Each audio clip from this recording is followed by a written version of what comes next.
Welcome, everyone, to a previously unplanned and perhaps you could call it an emergency reaction episode of the Drew and Choody Show. We've got a big piece of sporting news to talk about tonight, so we're glad you could join us. Cue music. Look like a ghosty calling me spooky. Don't talk much so they never knew me. Reach for the sky like Monkey D. Luffy. Hop on, I might ask if it's on goofy. Roll on that beat. Alright, before we get into this special edition episode, a couple of announcements for the show. First of all, don't forget to check out the Gus and Rus Show. Links will be in this episode and our video games episode, which should be dropping around the same time. We were guests on them a couple weeks ago on their show, and they're awesome dudes. And we're looking forward to having them join us also. And the second piece of news is we are officially going live on Thursday, April 29th at 8 Eastern Time on YouTube for the first round of the NFL Draft. It's our first ever live episode, so we'll have more logistics to follow for that. We're going to have a mock draft contest, but stay tuned on our socials for that, and we'd love to see you there and chat with us. All right, Drew, so what's the big bombshell that's developed in the soccer world? Let's take it away and see where it goes. Over the past about 30 hours since Sunday yesterday at around late afternoon, we very suddenly got news of this European Super League is what it's called. And basically it's 15 founding teams that are breaking away from the Champions League, and probably as a consequence their domestic leagues and international competitions for their individual players as well, based on repercussions we're seeing from UEFA and FIFA, which they're entitled to make. But yeah, they're making their own league, and this has been in the works for a while now. COVID has probably fast-tracked it a little bit, but, talks of a major European league with all, like, the biggest, richest clubs in Europe coming together and having, like, this weekly Champions League of sorts. Because there have been some complaints from many in the footballing community, not just the big clubs, but about the way UEFA runs their competition.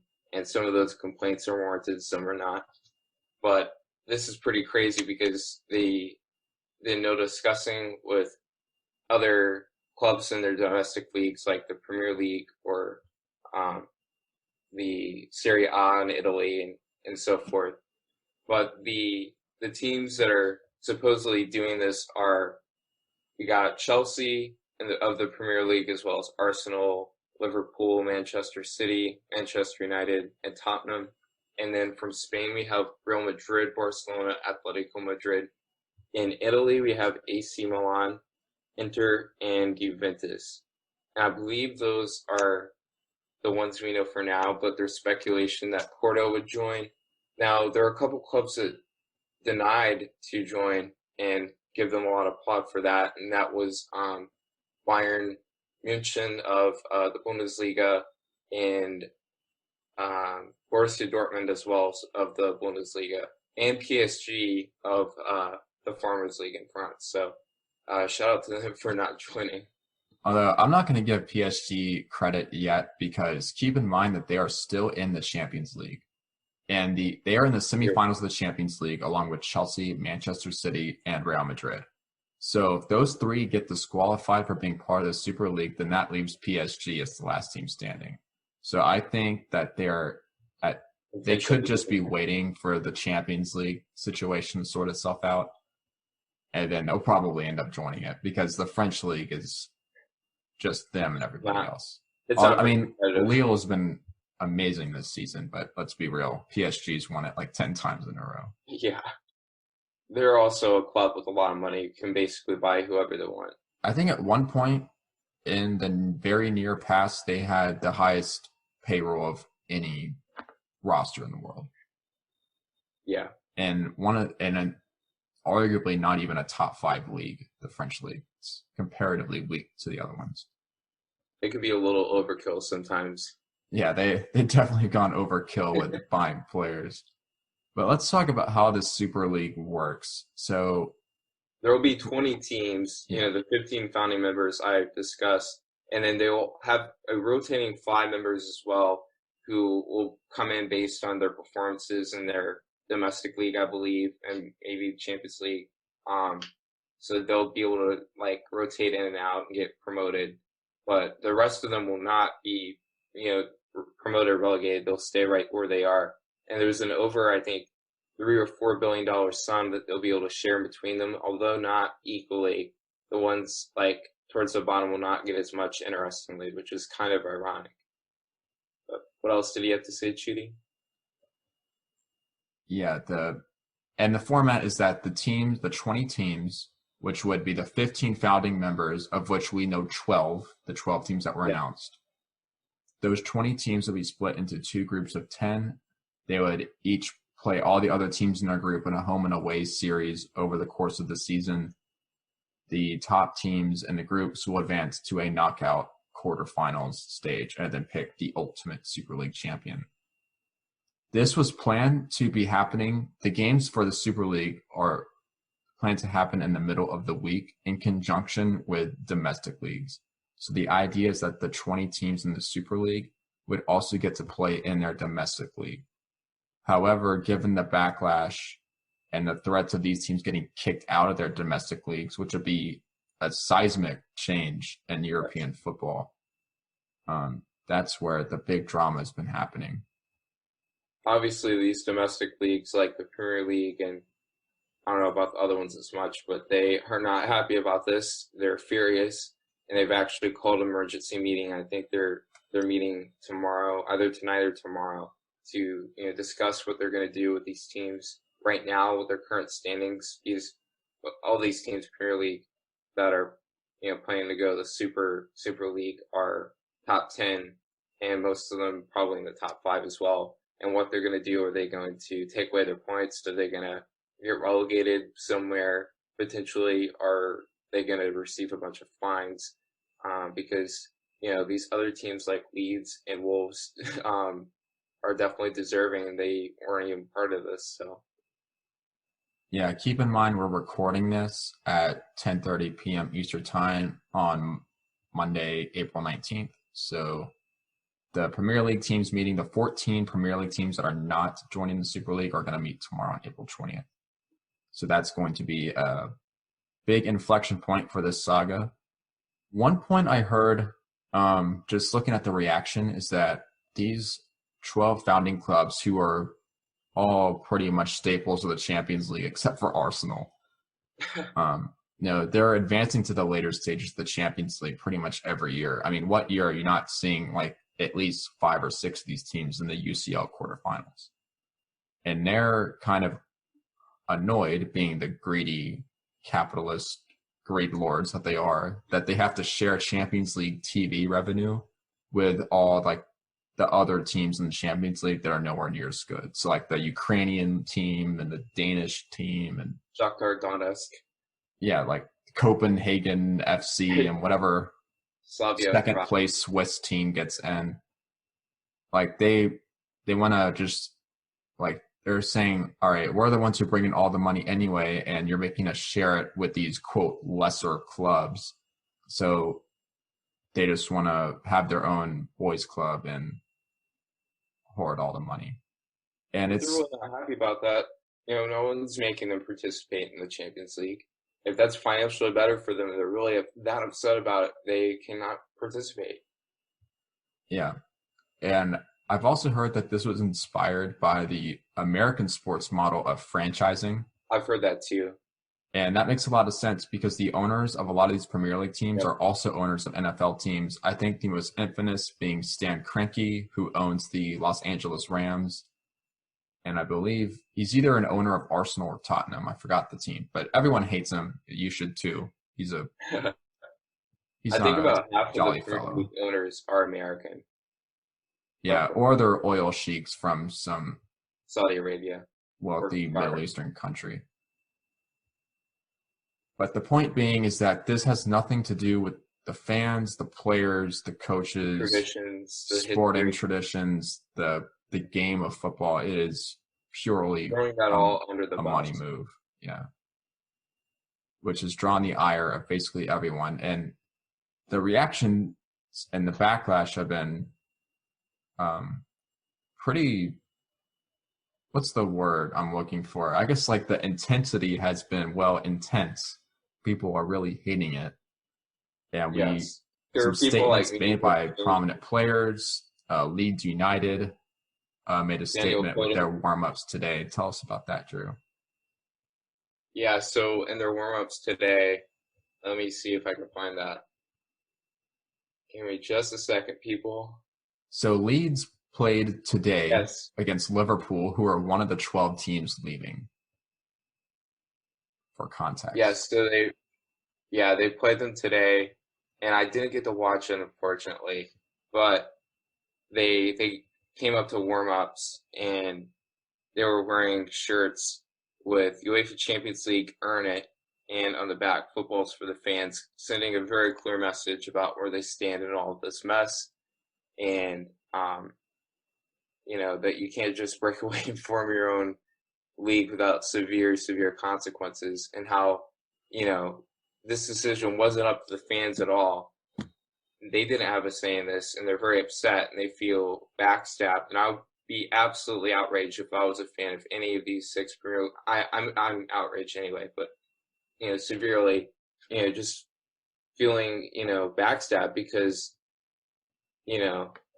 players, fans, anyone like that didn't really have any decision in this. And even the managers, as we could see, Jose Mourinho was fired this morning because he, basically had a strike, refusing to let the players practice because he's so upset with this decision by the owner.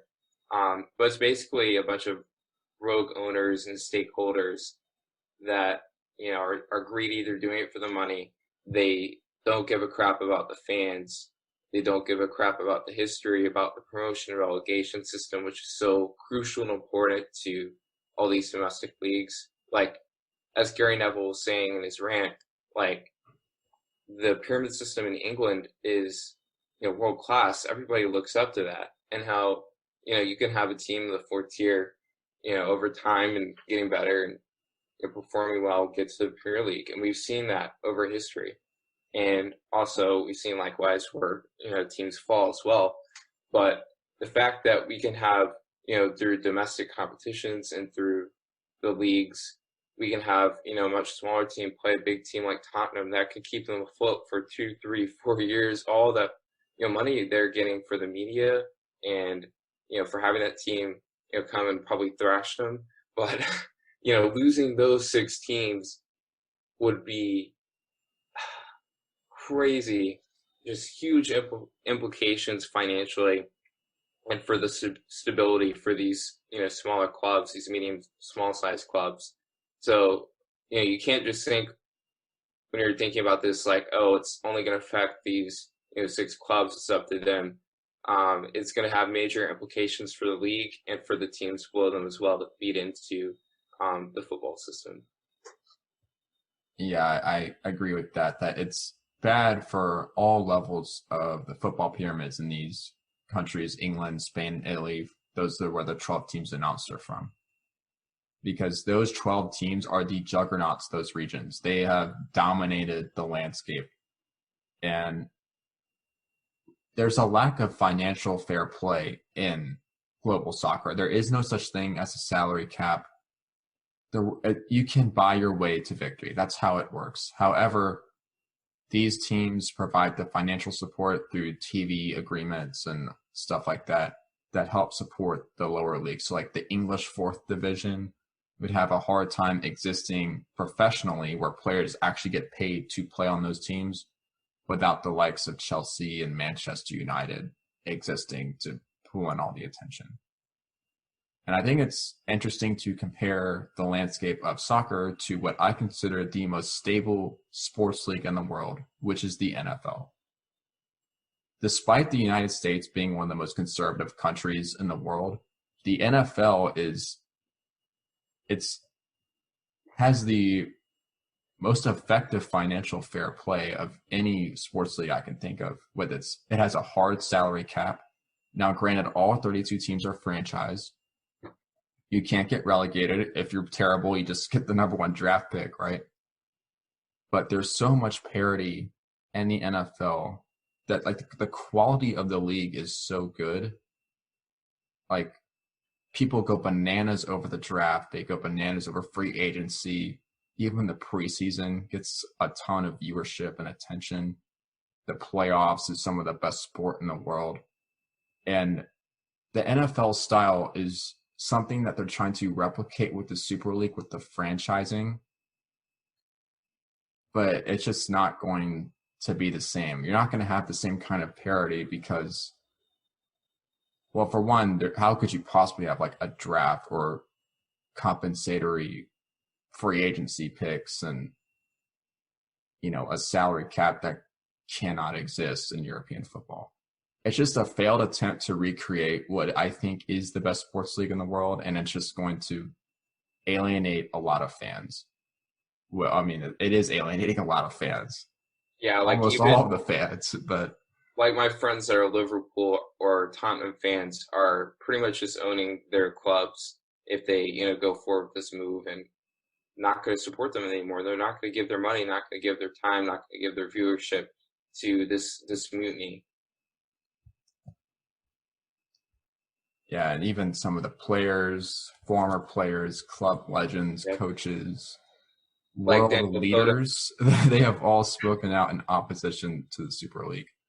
It's amazing that an agency as corrupt as UEFA and FIFA, like, we're now siding with them over the Super League. Yeah, and we're not Funny how saying that that works. UEFA and FIFA by any means are. No, they aren't good, but They've had a lot of corruption scandals.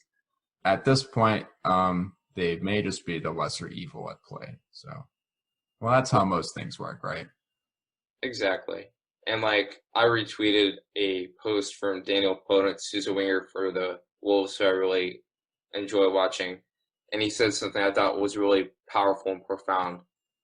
And he basically said the ball, the song, the dream, the Zidane's volley, Kaká solo, Liverpool and Athens, Ole in Barcelona, Chris and Seedorf. There are some things we just can't really pay for it. So there you have it. Yeah, and I have a similar quote from a player on my favorite team, Robin Gosens. He is a wing back who plays for Atalanta. He said, "This is a huge disaster for football. I am shocked that it is coming true now. That a small underdog prevails, that was always the basis of football. If there's now a Super League in which Arsenal and Tottenham qualify forever without any sporting achievement, then the foundation of football will be taken away. Everyone must be aware that football will change forever and will never be the same again. People are still dying all over the world. There's a lack of money at the front and at the back. These 12 clubs set up their own league and get $150 million shoved up their asses. You have to question the ethics of that. The sad thing is, at the end of the day, it's all about money, money, money. The damage would be so big that many fans will hopefully oppose it. I would take part in such protest." That was Robin Gosens earlier today. That was powerful. And I've seen going on around social media as well. I put this on my story on Instagram. Was this like big tifo, and it's like created by the poor, stolen by the rich. You see soccer in poor communities around the world, and how, you know, kids can have dreams and sometimes even come true of becoming a big footballer and making money for themselves and their families, and just looking up to these players in these leagues. And you're not going to have as much as, you know, that over time if you have this big super league.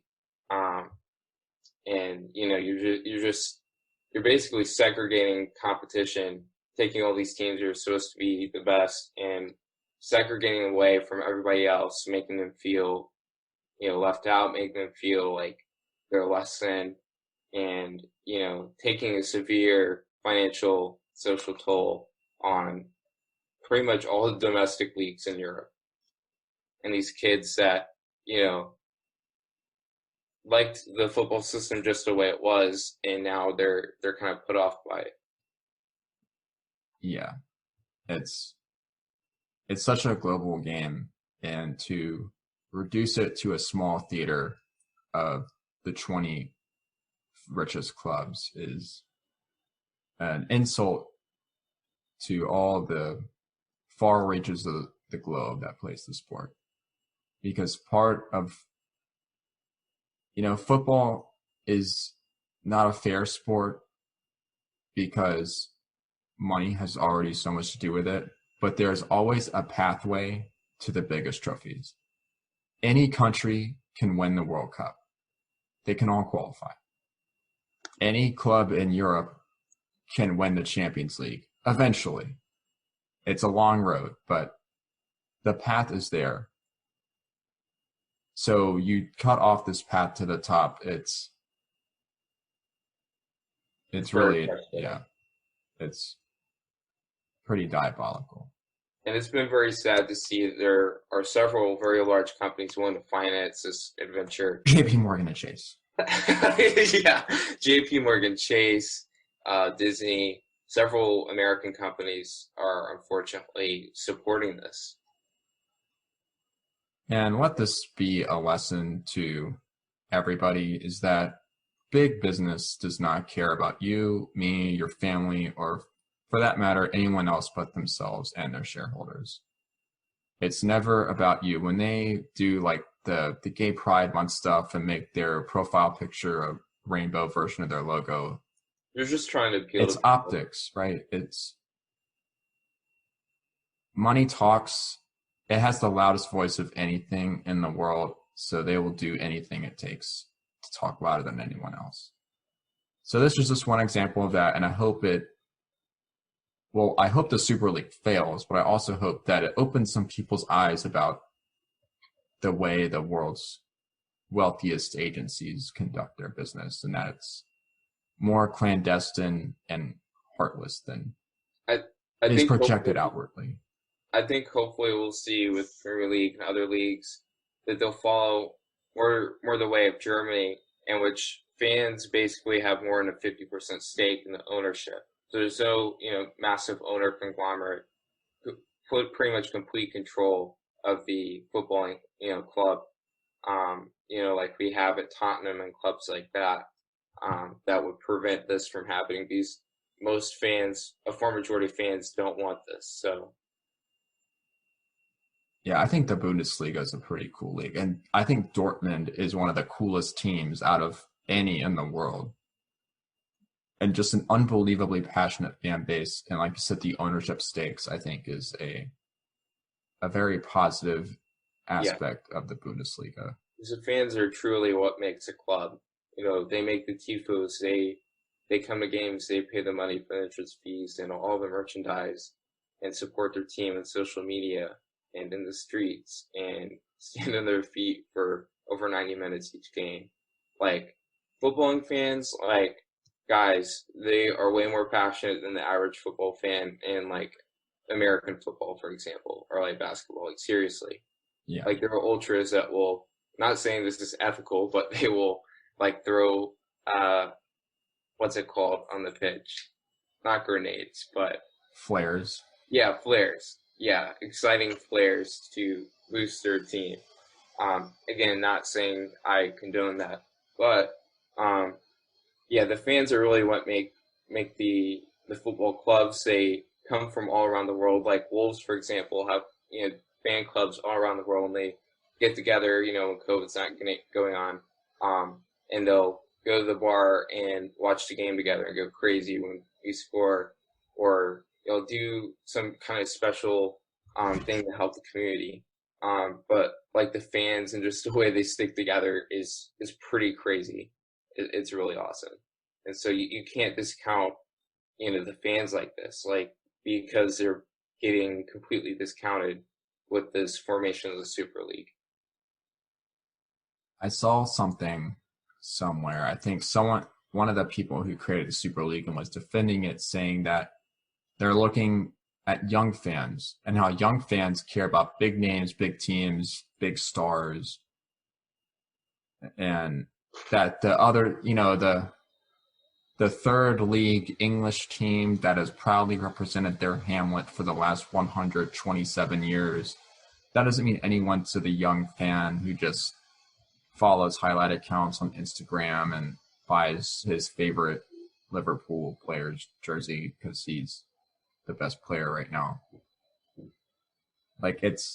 in this world of short attention spans, it's the big flashy stuff that gets attention. Yeah. And a lot of the interest stories and the beautiful little things about the sport just get totally lost in the sauce. It's happening in every sport. It happens in cycling, which I noticed because I watched so much of it. It's happened in American football. The NBA is one of the worst offenders. I mean, the NBA is, to me, unpalatable now because it's so social medialized and so superstar driven that it takes away the fact that it's a team sport. Yeah, so many individual sponsorships and stuff like that. Yeah, and I'd like to present an analogy for the listeners. For those of you who don't know much or care about soccer as much as a lot of other people do. So if you're familiar with college football, you may know that there are some teams that are just a lot better than the others because they're more talented and they recruit better, like Alabama, Ohio State, Clemson, Oklahoma. Imagine if the 12 or 16 best teams in college football in the whole country decided that they're going to leave their conference and make a super conference, and that whoever wins that conference is just automatically the national champion, and that none of the other 100 plus Division I teams matter at all. UAB doesn't matter despite their great story. UCLA and Oregon State and Northwestern and West Virginia, like they just become irrelevant except to their diehard fans because people only care about the biggest and the best and who wins that. Like imagine you had Alabama, Auburn, Georgia, Florida, LSU, Clemson, Florida State, Ohio State, Michigan, USC, like Oregon and Penn State in just this super league and left everyone else out to dry. And they take all the TV money with them. I think college football fans would be pretty upset about that, including me as an Alabama fan of the team that has dominated the sport for 13 years. It would take away so many rivalries, like both with soccer and American football. You know, like the Merseyside derby of Liverpool and Everton. Yeah, Liverpool and Everton. Like that wouldn't exist anymore. Yeah, that's a great point about the rivalries because like they just go poof.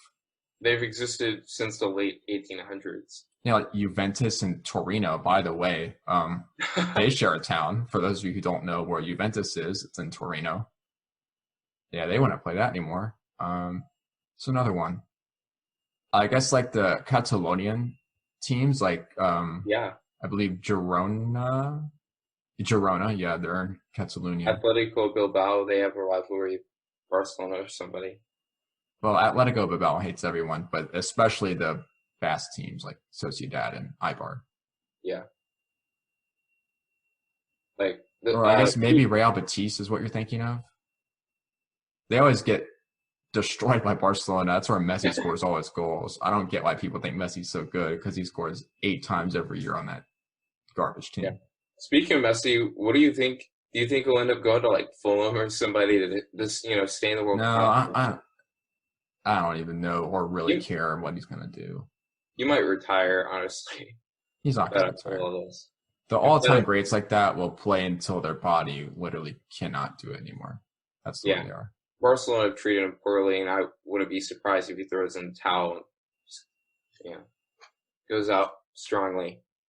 Well, we are fans of teams that are fairly well positioned in their leagues, and should these changes happen, and there's a strong possibility that these 12 teams get kicked out of their leagues or penalized dramatically, where it opens some doors for our teams. Yeah. So let's talk about some of these implications and how we feel about them. So we'll start with the Premier League and your squads.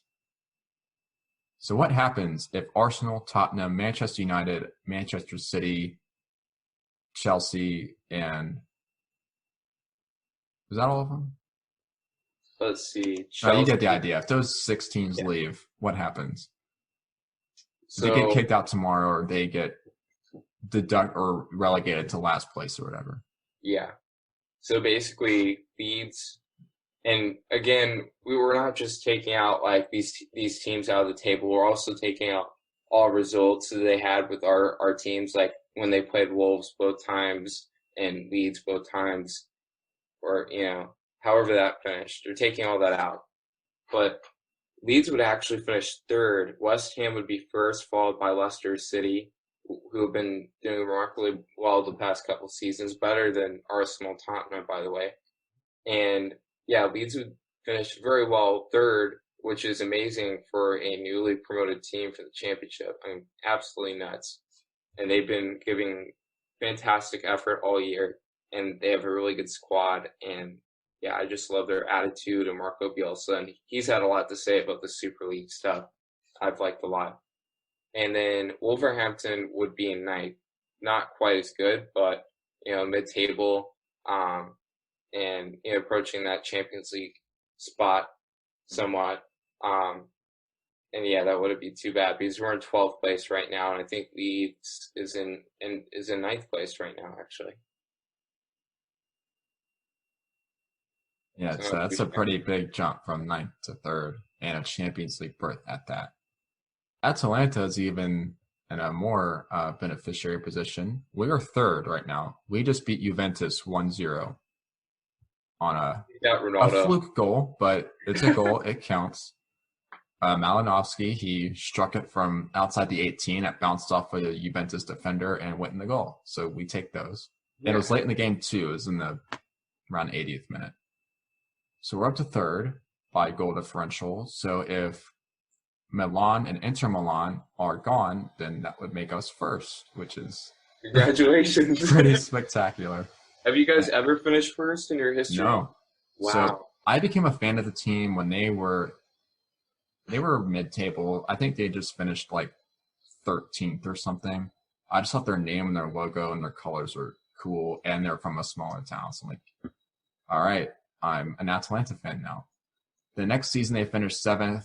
The year after, I think they were 5th, and they've gone like 4th and then 3rd. So they've had their best seasons of ever since I became a fan. And they've been well progressing past couple of seasons. Oh yeah, they have one of the best youth systems in Europe. They have a spectacular coach, a great club culture. Their tactics are amazing. Those I love the players tactics. They play. They're so freaking fast. They can just run all day. They play the wildest tactics you've ever seen. They are a hyper-aggressive. Call it a 5-3-2 or 3-4-3, whatever you want. But the point is that they are constantly pressing, constantly attacking, and they score goals in bunches. They are the league attacking mindset. Last year, they led Italy in goals, and they're on pace to do it again. Yeah, if you're looking to adopt a team, they're a really good one right now. If you're a Juventus fan or AC Milan, you're tired of your club doing this stupid crap with Super League, feel free to join Choody and the Atalanta club. Or Wolverhampton. Or Wolverhampton, yeah. A lot of people think the way Leeds have responded so directly to this. Now, Spain is where it really gets messy because messy like Messi, huh? Because the power gap between the top 3 and the other 17 teams is so much greater than I think any other league of the top ones in Europe. Because in the Premier League, Manchester City's destroying everyone right now, but after that, the next 5 teams are all fairly even. And the Bundesliga, it's Bayern and, who cares? But the next 5 or so teams are all good. And the French league, it's PSG and who cares? But, it's same deal. And then the Serie A has been extremely competitive, even though Inter's up by a lot. But La Liga, it's those 3 teams every year. And if they just went poof and left, well, first of all, Madrid loses their 2 top teams, which is pretty devastating. Do they have another team in the league? I don't think so. Wow. Yeah, I can't think of any here. You ramble about something. I'm going to look up who's in La Liga. Now, what's interesting about La Liga is that the town name isn't always in the club name, so you have to do a little bit of detective work to see where everyone's from. So let's do some investigating. So the top 3 in the La Liga right now are exactly who you think would be. See, Sevilla's in Sevilla, Villarreal's in Valencia. Betis, I think, is in Catalonia. Might be wrong. No, they're also in Sevilla. Did not know that. Sociedad's in the Basque Country. Granada's in Granada. Levante is somewhere. Oh, they're in Valencia. Yeah. Celta de Vigo's in the middle of nowhere. See, Bilbao, Osasuna's in Pamplona. Cadiz is... Where is Cadiz? It's in Cadiz. Okay. Nice. Valencia, Getafe. Where's Getafe? We're all learning together. All right, they are in Madrid. Okay. Sort of. Not really. They're like a suburb. Alaves is in the Basque Country. Where's Huesca? Aragon. Okay. Yeah, so I guess Getafe would be next man up for La Liga. In Madrid, at least. Yeah, that's a vacuum right there. Like, you're sucking the life out of the whole league without those 3 teams. Yeah, think about all that money and you're standing, just leaving the league like that. I mean, I think that'd be kind of cool if you had like Sevilla and then like the Basque teams and whoever else is not garbage in that league. I think like Valencia. That'd be pretty cool. Yeah, just sort of like a new era, wipe the slate clean of the traditional powers and start anew. Like, there's an intrigue to that, but I think overall the Super League would do a lot more harm than good, and that's pretty much why we're here right now. Real Madrid's current owner, I think, would be the commissioner of the Super League, and the co-presidents or co-commissioners, whatever they're calling it. One of them was from Man United, and I'm blanking on where the other one was from. One of the other teams. Yeah, one of the other lame teams. Now, another interesting development is that pretty much every organization not affiliated with the Super League has said, number one, you're going to get kicked out of your domestic league. Number two, no Champions League, no Europa League, or, the extra tournaments, none of those either, no domestic cup. And then third, which affects the players, and I disagree with this pretty strongly, the players taking part in the Super League would be barred from all FIFA-sanctioned international competitions. This includes the World Cup, this includes the European Cup, the Gold Cup, African Cup of Nations, Asian Cup of Nations, World Cup qualifying, the Confederations Cup. International friendlies. I disagree strongly with this because the players had nothing to do with the creation of this league. They were not consulted. They didn't vote on this. A lot of the players on the teams are speaking out against it. So I think it's very unfair to punish the players for this. That being said, most of the players probably have contracts that run past August 2021, which is when it's slated to be started, perhaps the Super League, which would be extremely soon. But I think there might be a way for them to get out of their contracts with some lawsuits, because something like this is quite unprecedented, not what they signed up for. And as you said, they disagreed with it. They're not going to be motivated and perhaps still strike. But I think there might be a way for them to get out of their contracts and not miss their international duty. But it would be a shame to have a player, in your hypothetical case, who, completely condemns, doesn't want any part to do in the Super League, and somehow ends up on the roster and maybe doesn't even play at all. But, that player gets banned from playing in his international games and, hurting his country.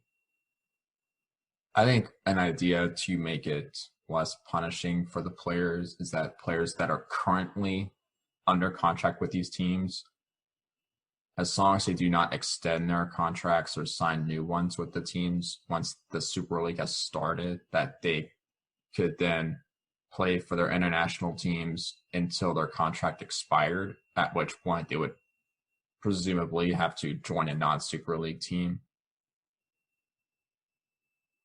Yeah. But at the same time, having players themselves having repercussions would be more incentive for the Super League not to start, not to form. One more incentive. There's also players that don't really care about the national team. They only if you ever watch World Cup qualifying viewers, you will notice that most of the best players are not participating.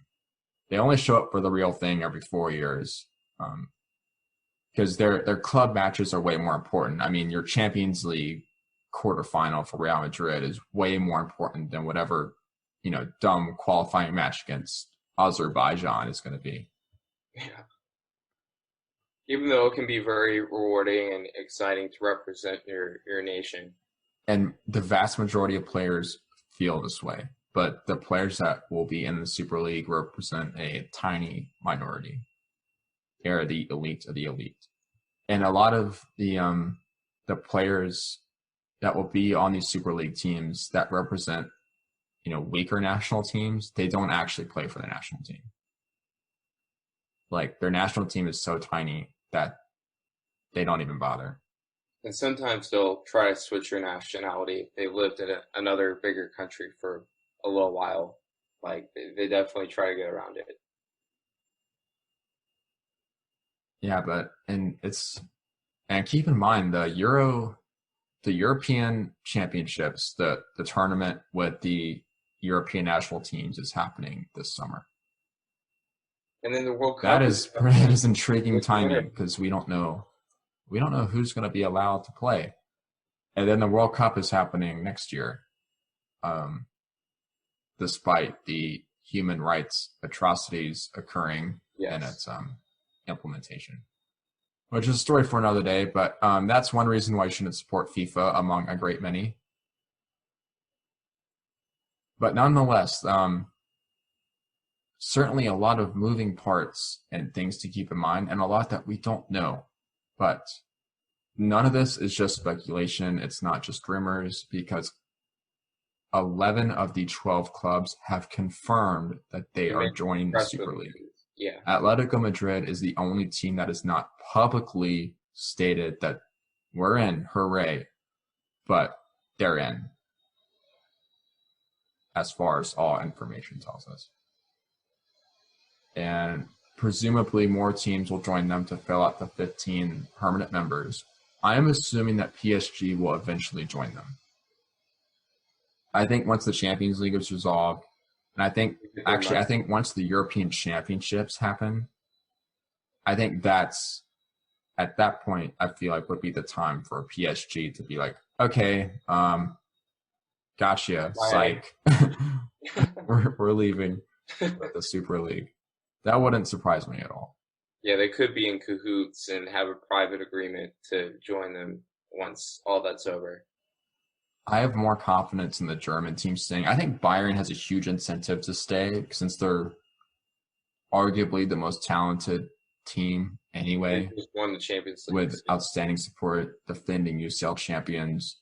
I think they see an opportunity where if all these other teams go, it's like, we're still going to be fine in the Bundesliga because we have great support for this league in Germany with the current setup, and we're going to win the Champions League 9 times in a row without these other teams. Uncontested. Who's even going to compete? And assuming that all the Portuguese teams stay,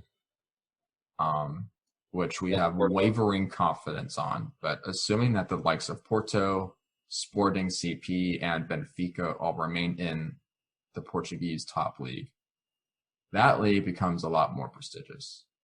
Yes. Because they're considered the 5th or 6th strongest league in Europe, and they would retain all of their core members. And their academies are amazing. They've fed a lot of great players. Like, Nuno Espirito Santo, Wolves manager, is from there, and he's brought in a lot of talent. Like, I think Neto and John Moutinho, all those players are from, guess where? Portugal.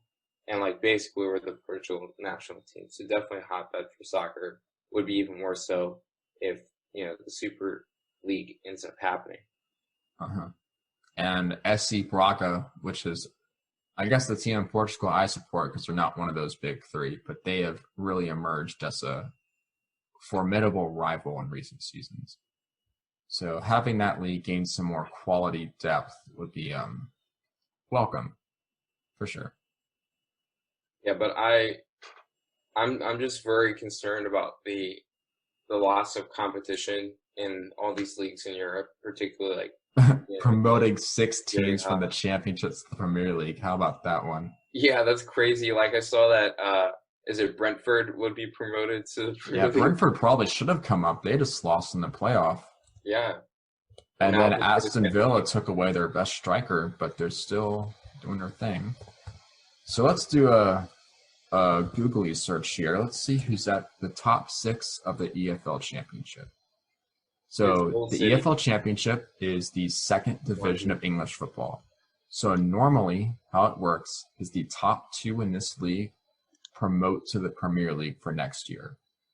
And then the 3rd through 6th place teams play a 14 playoff, and the winner of that is also promoted.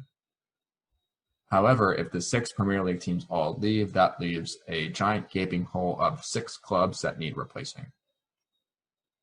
So we would see the likes of Norwich City, Watford, Swansea City, Brentford, Bournemouth, and Barnsley all return to the Premier League with the current state of affairs. When was the last time Barnsley was in the Premier League? Not since I remember. I learned that Brentford has never actually been there before. Wow. That's amazing. They're a smaller London club that has slowly worked their way up through the years, so good for them. This might be their big shot. But you take away 6 teams out of the championship, and then you got to put 6 more back in. So now you're looking further down the pyramid. And then what happens at like the 5th and 6th levels of the English pyramid, where some of these teams are semi-pro? Then it's like, if you promote clubs from even lower, then they have to start paying players. Yeah, it can be a toll on them. So it gets exciting at first, and then kind of stressful and complicated when you work your way down and you realize some of the ramifications when you get to the lower levels. Usually the way it works is like, in the lower leagues of, let's say, England, like, you don't have to get promoted. Like, if your finances or whatever is holding you back, you can stay. And then you might have these gaps in certain divisions where you only have 17 teams instead of 20, stuff like that can make it pretty complicated. Yeah, I think overall, this is soccer's the biggest sport in the world, and Americans, it's not as big to them. But imagine the NFL or the NBA changing in a way that the entire landscape of the sport is just uprooted and thrown into the sky, and you don't know where it's going to land. That's where the highest levels of soccer is at right now. Yeah. A lot of people are saying, like, it's basically the end of European football as we know it. Yeah, it's hard to draw comparisons because, in truth, nothing in the modern era, nothing like this has happened in the highest levels of sports. And remember, it is just an entertainment industry, but this sport has more influence and more reach than any other form of entertainment in the world. Yeah. People invest a lot of time and, energy into this, and it would be a real shame if it just all went to waste. Yeah. But we have some upcoming events tomorrow. We'll probably learn some more stuff from that Premier League meeting. We'll see what's leaked publicly and what's not, and I'm sure more stuff will come out in the coming weeks. We might hear more about the other teams that would supposedly join the Super League. Yeah, like Porto, perhaps. I'm still the PSG thing. I'm not convinced that they're going to stay out of it. Yeah, I feel you there. Yeah, they're pretty shady. But I think we'll go ahead and wrap up this discussion. It's been a nice ramble, so we'll get this uploaded as soon as possible. If you want to share your thoughts with us, join our Discord server, which we will link in the description of this episode, and we'll start putting it in our socials and stuff. So come and chat with us about it if you're interested, or you can join us on our NFL Draft live stream next Thursday, the 29th at 8 Eastern. You can chat with us too. So we'd love to hear from you. Thanks for listening. This has been totally unplanned. We just decided we want to get this all off our chest and share our thoughts. So thanks for staying till the end. We'll see you next time.